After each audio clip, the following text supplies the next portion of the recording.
이강인의 이적설이 이어지고 있습니다.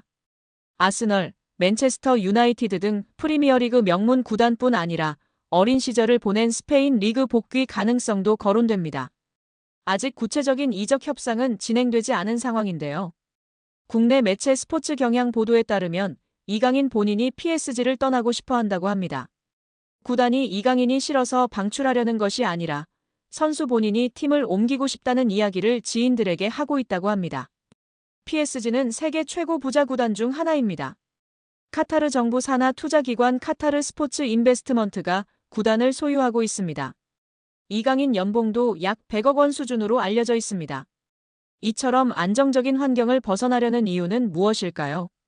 아이러니하게도 너무 안정적인 환경이 자기 발전에 더 이상 도움이 되지 않기 때문입니다.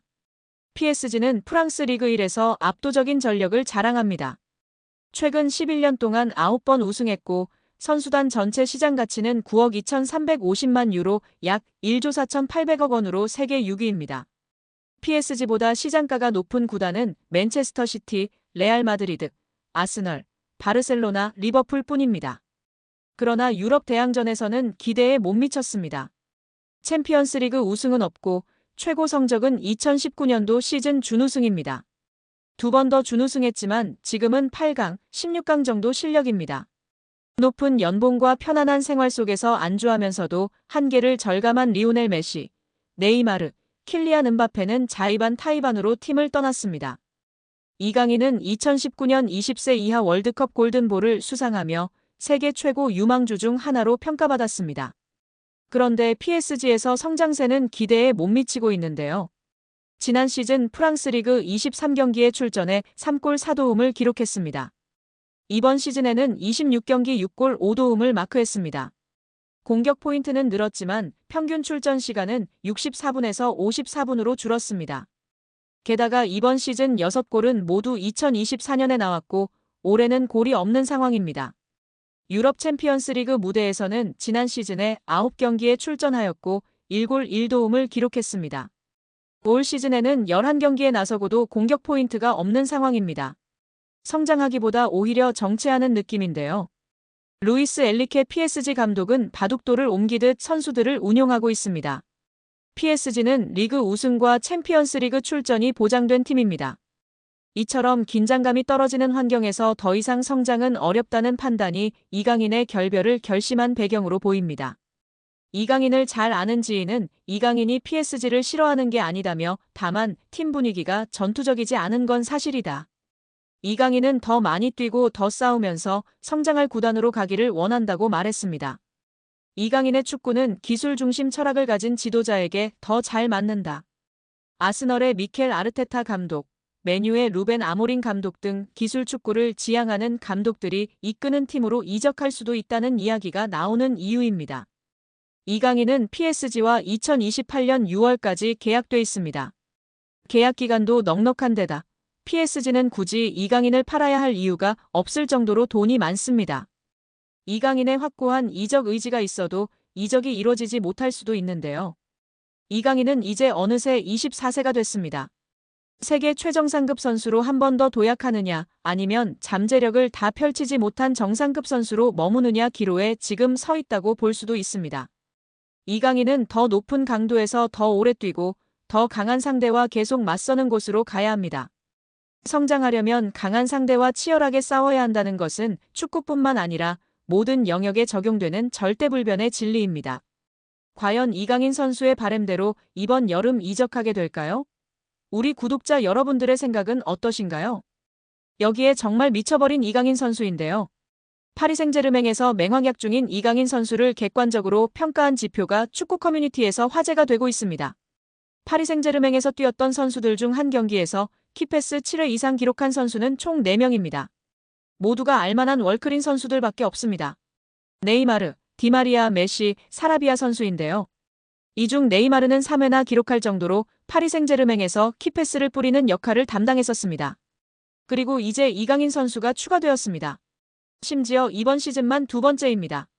지난 2024년 시즌에서 키패스 7개를 기록했고 올 시즌 생테티엔전에서 키패스 7개를 기록하며 네이마르 선수에 이어 두 번째로 많은 한 경기 키패스 7회 기록 선수가 되었습니다. 여기에 파리가 마르세유와의 경기 후 사진이 공개되었는데 이강인 선수의 등번호인 19번이 적힌 유니폼을 들고 사진을 찍어 화제가 되고 있습니다. 이날 경기는 PSG는 3대1 승리로 마무리됐습니다. PSG는 승점 68점에 도달했는데요. 2위 마르세유와 승점 19점 차이로 벌어지면서 사실상 우승은 확정적입니다. PSG는 경기 후 라커룸에서 이강인 유니폼을 들고 기념사진을 찍었습니다. 2위 마르세유와 승점 차이가 19점이나 벌어진 걸 의미하는 사진이었습니다. 루이스 엘리케 감독은 아름다운 경기를 봤다. 리버풀전 승리에 이어 마르세유도 잡았다. 모든 대회에서 우승을 하고 싶다. 개인의 목표보다 팀의 목표가 더 중요하다고 하면서 소감을 밝혔습니다. 한편 이강인은 또 교체로 나오면서 최근 불안한 입지가 이어지고 있습니다. 특히 큰 경기에선 이강인을 선발로 쓰지 않거나 기용을 하는데 주저하는 경향이 있는데 마르세유전에서도 마찬가지였습니다. 자신의 등번호인 19번을 들고 사진을 찍고 있지만 정말 마냥 웃을 수 있는 상황이 아닌 이강인 선수입니다. 과연 앞으로의 행보가 어떻게 될까요? 토트넘에서 챔피언십 퀸즈파크 레인저스로 임대를 떠난 양민혁이 손흥민과 이강인에게 고마움을 표시해 관심을 모았습니다. 영국 TVR 풋볼은 유튜브 채널 슈퍼러브를 인용 양민혁이 QPR로 임대를 가기 전 손흥민에게 받은 조언을 이야기했다고 전했습니다. 양민혁은 슈퍼러브를 통해 흥민이 형과는 당연히 같은 팀에서 같이 생활했다. 훈련이 끝나고 같이 밥 먹고 냉탕도 항상 같이 했다. 타지에서 같은 팀 선배로서 많은 도움을 주셨다면서 임대 가서도 다치지 말고 경험 많이 쌓고 돌아오라고 했다고 밝혔습니다. 양민혁은 지난 2024년 K리그 강원FC에서 고교생 신분임에도 38경기에서 12골 6도움으로 강한 인상을 남겼습니다. K리그 1 역사상 최초 고교생 신분으로 프로 선수가 된 양민혁은 시즌 중이던 지난해 7월 토트넘과 계약해 주목을 받았습니다. 아직 어린 선수다. 프리미어리그의 높은 수준에 적응하기 위해서는 시간이 필요하다는 포스테코글루 감독의 말처럼 양민혁의 토트넘 데뷔전은 좀처럼 쉽지 않았는데요. 손흥민도 양민혁에게 부담을 주지 말아달라고 당부한 뒤 양민혁은 K리그 첫 시즌 12골과 도움을 많이 기록했고 밝고 두려움이 없는 선수라고 간주했습니다.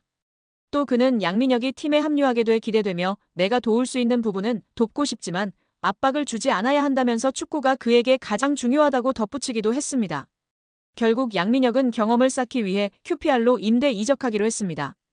요한 랑게 토트넘 테크니컬 디렉터는 제게 있어 임대 시장은 선수들의 성장에 있어 매우 중요한 단계라면서 프리미어리그 데뷔를 한 선수들의 80% 이상이 임대를 경험했다고 밝혔습니다.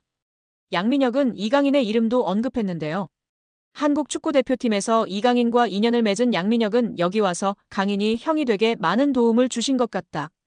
고마움을 전하기 위해 이렇게 방송을 통해 이야기한다고 밝혔습니다. 이어 형이 새해에 먼저 연락을 주셨다. 선배가 후배에게 먼저 연락 주기가 쉽지 않다면서 강인 이 형이 왔는데 어려움은 없냐. 자신감 가지고 너 하고 싶은 대로 하면 분명 내가 좋은 위치에 원하는 위치에 갈 수 있다 등의 조언을 많이 해줬다고 마워했습니다. 양민혁은 국가대표팀에서 잠깐 봤는데도 기억해주고 정말 잘 챙겨줘서 너무 감사하다고 덧붙여 이강인에 대한 감사도 잊지 않았습니다.